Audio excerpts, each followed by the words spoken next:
നമസ്കാരം, എല്ലാവർക്കും പുതിയ വീഡിയോയിലേക്ക് സ്വാഗതം. ഇന്ന് ഡിസ്കസ് ചെയ്യുന്നത് PSC മുൻവർഷങ്ങളിൽ നടത്തിയ പ്രീവിയസ് ഇയർ ക്വസ്റ്റ്യൻസും അതുമായി ബന്ധപ്പെട്ട റിലേറ്റഡ് ഫാക്ട്സുമാണ്. ഓക്കെ, നമുക്ക് ക്ലാസ്സിലേക്ക് പോകാം. ആദ്യത്തെ ക്വസ്റ്റ്യൻ നോക്കാം. ലിപ് ലേക്ക് ചുരം ബന്ധിപ്പിക്കുന്ന പ്രദേശങ്ങൾ. ഓപ്ഷൻ എ ആണ് ശരിയായിട്ടുള്ളത്. ഉത്തരാഖണ്ഡിനെയും ടിബറ്റിനെയും തമ്മിലാണ്. ഉത്തരാഖണ്ഡിനെയും ടിബറ്റിനെയും തമ്മിൽ ബന്ധിപ്പിക്കുന്ന ചുരമാണ് ലിപ് ലേക്ക് ചുരം. ഇനി പ്രധാനപ്പെട്ട ചുരങ്ങൾ നോക്കാം. ഫസ്റ്റ് വൺ നാഥുല ചുരം.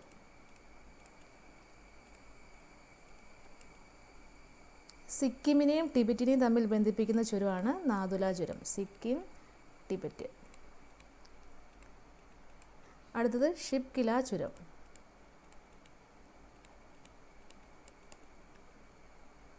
ഹിമാചലിനെയും ടിബറ്റിനെയും തമ്മിൽ ബന്ധിപ്പിക്കുന്നതാണ് ഷിപ്കില ചുരം. ഹിമാചൽ, ടിബറ്റ്. അടുത്തത് സോജില ചുരം. ശ്രീനഗറിനെയും കാർഗിലിനെയും തമ്മിൽ ബന്ധിപ്പിക്കുന്നതാണ് സോജില ചുരം. ഒന്നും കൂടെ നോക്കാം. നാഥുല ചുരം സിക്കിമിനെയും ടിബറ്റിനെയും തമ്മിലാണ്. ഷിപ്കില ഹിമാചൽ പ്രദേശിനെയും ടിബറ്റിനെയും തമ്മിലാണ്. സോജില ശ്രീനഗർ ആൻഡ് കാർഗിലാണ്. സൗരയൂഥത്തിലുള്ള ഏറ്റവും ചെറിയ ഗ്രഹം.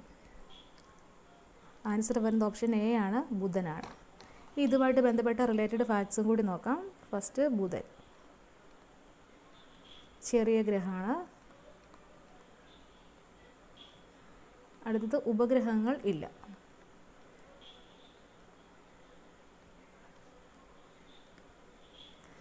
അടുത്തത് ശുക്രൻ തിളക്കമുള്ള ഗ്രഹമാണ്. ചൂട് കൂടിയ ഗ്രഹമാണ്. അടുത്തത് ഉപഗ്രഹങ്ങളില്ല. ശുക്രന് ഉപഗ്രഹങ്ങളില്ല. അടുത്തത് ശനി. വലയങ്ങൾ കാണപ്പെടുന്ന ഗ്രഹമാണ് ശനി. 30-ലധികം ഉപഗ്രഹങ്ങൾ കാണപ്പെടുന്നുണ്ട്. അടുത്തത് വ്യാഴം നോക്കാം. ഏറ്റവും വലിയ ഗ്രഹമാണ് വ്യാഴം. അതിൻ്റെ പ്രത്യേകതയാണ് ഏറ്റവും വലുതാണ്. 60-ലധികം ഉപഗ്രഹങ്ങളുണ്ട്. 60-ലധികം ഉപഗ്രഹങ്ങളുണ്ട്. അടുത്തത് ഭൂമിയെ പറ്റി നോക്കാം. ബഹിരാകാശത്ത് നോക്കുമ്പോൾ നീല നിറമാണ് ഭൂമിക്കുള്ളത്. ഒരേ ഒരു ഉപഗ്രഹമേ ഉള്ളൂ, ചന്ദ്രനാണത്. ജീവൻ നിലനിൽക്കുന്നതായി കണ്ടെത്തിയിട്ടുള്ള ഏക ഗ്രഹമാണ് ഭൂമി. അടുത്തത് ചൊവ്വ. ചൊവ്വയ്ക്ക് 2 ഉപഗ്രഹങ്ങളാണ് ഉള്ളത്. ചൊവ്വയ്ക്ക് 2 ഉപഗ്രഹങ്ങളാണ് ഉള്ളത്. പണ്ട് ജലം ഒഴുകുന്നതിൻ്റെ സൂചനകൾ കണ്ടെത്തിയിട്ടുള്ള ഒരു ഗ്രഹം കൂടിയാണ് ചൊവ്വ. ഒന്നുകൂടെ നോക്കാം. സൗരയൂഥത്തിലെ ഏറ്റവും ചെറിയ ഗ്രഹമാണ് ബുധൻ. ശുക്രൻ ഏറ്റവും തിളക്കമുള്ളതും ചൂട് കൂടിയതുമാണ്. ഉപഗ്രഹങ്ങളില്ല. ശനി വലയങ്ങൾ കാണപ്പെടുന്ന ഗ്രഹമാണ് ശനി. ഏറ്റവും വലിയ ഗ്രഹമാണ് വ്യാഴം. 60-ലധികം ഉപഗ്രഹങ്ങൾ കാണപ്പെടുന്നുണ്ട്.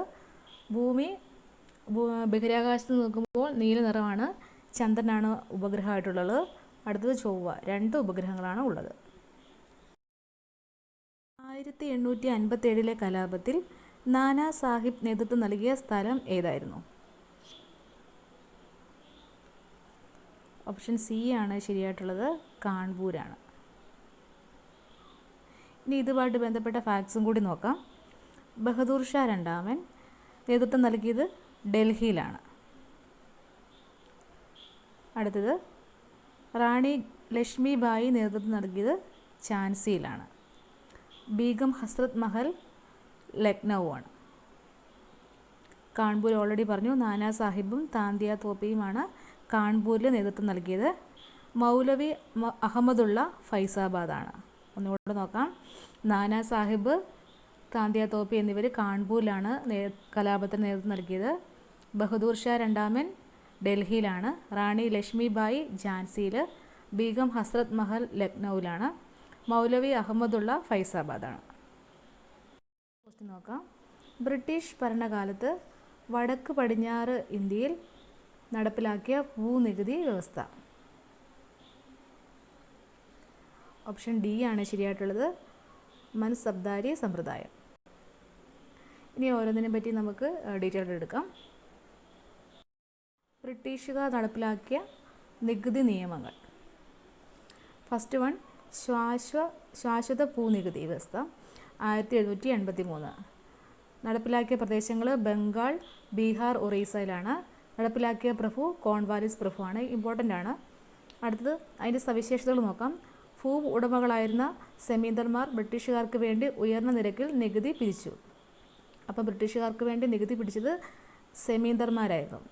വിളവിലുള്ള ഏറ്റക്കുറച്ചുകൾ പരിഗണിക്കാതെ നിശ്ചിത തുക കർഷകർ നിർബന്ധമായും നികുതിയായി നൽകണമായിരുന്നു. അതായത് അവർക്ക് ലാഭം ഉണ്ടായാലും നഷ്ടമുണ്ടായാലും ഒരു നിശ്ചിത എമൗണ്ട് തന്നെ നികുതിയായിട്ട് കൊടുക്കണമായിരുന്നു. ഒന്നുകൂടെ നോക്കാം. ശാശ്വത ഭൂനികുതി വ്യവസ്ഥ 1783. അത് നടപ്പിലാക്കിയത് കോൺവാലിസ് പ്രഭുവാണ്. നടപ്പിലാക്കിയ പ്രദേശങ്ങൾ ബീഹാർ, ബംഗാൾ, ഒറീസ എന്നിവിടങ്ങളിലാണ്. അടുത്തത് റയട്ട് വാലി സമ്പ്രദായം 1820. നടപ്പിലാക്കിയ സ്ഥലം ദക്ഷിണേന്ത്യ, Deccan. Thomas Munro, Alexander Read എന്നിവരാണ് ഇത് നടപ്പിലാക്കിയത്. കർഷകരെ ഭൂ ഉടമകളായി പരിഗണിച്ചു. ബ്രിട്ടീഷുകാർ കർഷകരിൽ നിന്ന് നേരിട്ട് നികുതി പിരിച്ചു. ശാശ്വത ഭൂനികുതി വ്യവസ്ഥയിൽ സെമീന്ദർമാരാണ് ബ്രിട്ടീഷുകാർക്ക് വേണ്ടി നികുതി പിരിച്ചത്. പക്ഷേ റൈറ്റ് വാലിയിൽ വരുമ്പോൾ ബ്രിട്ടീഷുകാർ നേരിട്ട് കർഷകരിൽ നിന്ന് നികുതി പിരിച്ചു. വിഹിതം നൽകുന്നതിൽ വീഴ്ച വരുത്തിയ കർഷകരുടെ ഭൂമി ബ്രിട്ടീഷുകാർ പിടിച്ചെടുത്തു. ഒന്നുകൂടെ നോക്കാം. റൈറ്റ് വാലി 1820 ദക്ഷിണേന്ത്യ, ഡെക്കാൻ എന്നിവിടങ്ങളിലാണ് നടപ്പിലാക്കിയത്. തോമസ് മൺട്രോ, അലക്സാണ്ടർ റീഡ് എന്നിവരാണ് ഇത് നടപ്പിലാക്കിയത്. ഇതിൻ്റെ പ്രത്യേകത ബ്രിട്ടീഷുകാർ കർഷകരിൽ നിന്ന് നേരിട്ടാണ് നികുതി പിരിച്ചത്. അടുത്തത് മഹൽ വാലി സമ്പ്രദായം. നടപ്പിലാക്കിയ പ്രദേശം ഉത്തരേന്ത്യ, മധ്യേന്ത്യ, പഞ്ചാബ്, അതായത് വടക്ക് പടിഞ്ഞാറൻ ഏരിയയിലാണ്. നടപ്പിലാക്കിയ വ്യക്തി ഹോൾട്ട് മക്കൻസിയാണ്. ഗ്രാമത്തെ ഒരു യൂണിറ്റായി കണക്കാക്കി നികുതി പിരിച്ചു. നികുതിയിൽ വീഴ്ച വരുത്തുന്ന ഗ്രാമത്തെ ബ്രിട്ടീഷ് ഇന്ത്യയോട് കൂട്ടിച്ചേർത്തു. അപ്പോൾ ഇവിടെ ഒരു ഗ്രാമത്തെയാണ് നികുതി പിരിക്കാനായിട്ട് കണക്കാക്കിയിരുന്നത്.